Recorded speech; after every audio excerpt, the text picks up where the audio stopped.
Hi, Madeline Starchild here again of Sister Luna Psychic Services, and today it's time to talk about the Devil card, number 15. And if we do some numerology and we add 1 and 5 together, we get 6. Pretty sure that was not a mistake. And any reader will tell you if you get the Devil card, it means addiction, either an addictive person or addictive situation or substance. And that's not untrue, it's certainly right. But there's another huge part of this card that I really want to point out right away, and that's its correlation to the Lovers card. You can see the similarity there, right? The Lovers have become devils, or they've become slaves to the devil. They're chained together, and they have little tails, and they have horns. So they are devils themselves, as well as being under the influence of the greater devil there. So, what does that mean? Well, it represents unhealthy relationships, codependent behavior, like lust for sure.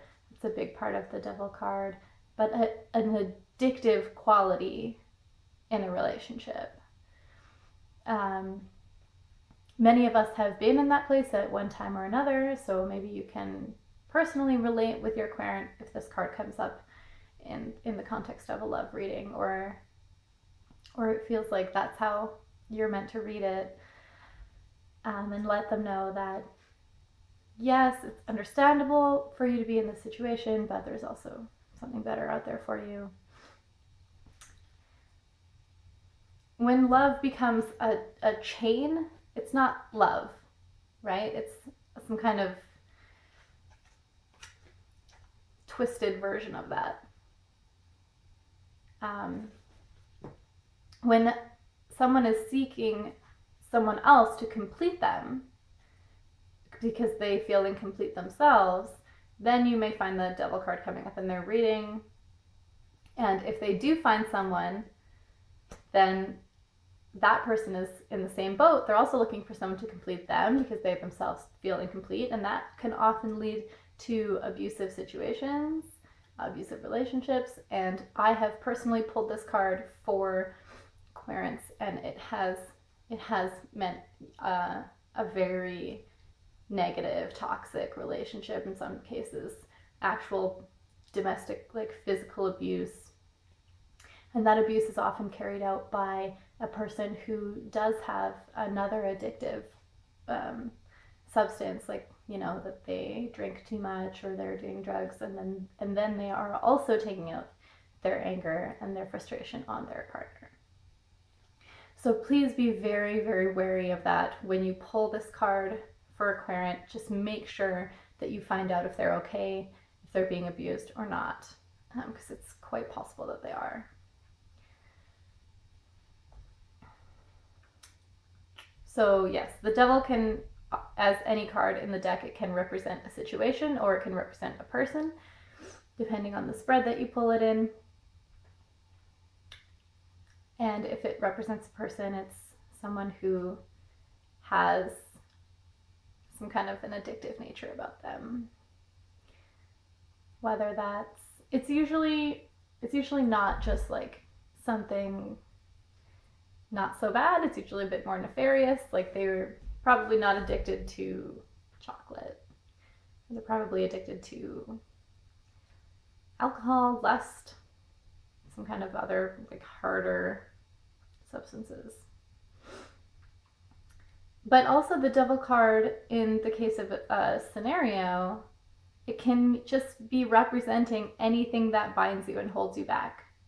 So if you get it with, say, the 9 of Swords, you're probably looking at someone who does a ton of negative self-talk, right? And they just keep telling themselves, I can't do this, and then that's something that binds them. And it can be something that you're addicted to as well, because when you feel bad about yourself and you complain about your life, then people show you pity, and that feels like care, feels like love, and so you keep doing that, and it's a cycle. It's no good. So the Devil card can mean that as well. Yeah. Anything that you feel like you can't live without has control over you.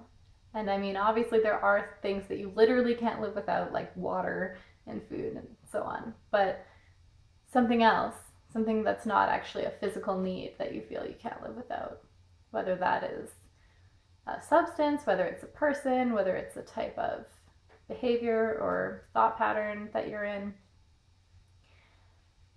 Gotta start acknowledging that. Keep your eyes open for it. As soon as you open your eyes for that, you'll start noticing it.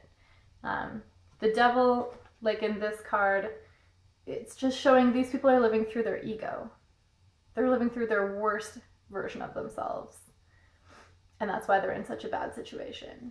Versus these people are living through their spirit, through their true selves, and therefore they're in a happy situation. So as soon as you keep your eyes, start opening your eyes for your ego, for your devil when it comes out, you'll start noticing it, and that just noticing it is going to start making a difference. So normally I give you ways to align with cards so that you can fully experience them yourself. That's not exactly how we want to do it with this card. So just starting to notice your negative patterns, taking stock of them, and making a conscious effort to free yourself from those chains. And that looks really different for every person.